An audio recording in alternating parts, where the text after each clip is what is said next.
Hello friends, my name is Abhishek Patil. In this video I am going to teach you that how to shut down or restart our PC using C language. Okay, so I am using a CodeBlocks IDE. So these are the three artifacts that we will require to execute our program, that is stdio.h, windows.h and mmsystem.h. Okay, and before beginning I would like to tell you that there is one setting which we have to do compulsory. Okay, in settings, in compiler section, in linker setting, we will have to add winmm.library compulsory. If we didn't add, our program will not get executed. Okay, so we will go to the main program. That is, first we have declared one character array of size 100. Then we are taking then there is some welcome message. Then we are getting input from user using getIs. We can use here scanf, but to consider space we are using getIs function. Okay, so here we are comparing that if user type shutdown, our PC should get shut down. Okay, so the main point comes that how to shut down our PC, right? So to shut down, there is one function named system.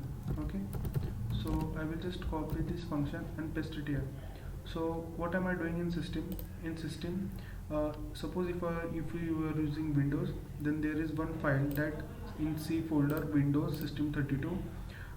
There we have to type system, and minus s means shutdown, and minus t and means time, and then how after how much time our PC should get shut down. Okay, so here I have typed 0. If I type here 10, so after 10 seconds my PC will get shut down. Okay, so I will just execute the program and show you the demo. Okay, so if I type here shutdown, after pressing enter my PC will get shut down. My recording is going on, so I will not show you the live demo. Okay, and for restarting there is the same function, but instead of s we have to just write r. So if you write r, your PC will get restart. Okay, and this is the timestamp after which your PC should get restart. Okay, so that's all for today. Thank you for watching our video, and there is our Instagram page named Code Editors. You can go there and follow it. Thank you very much.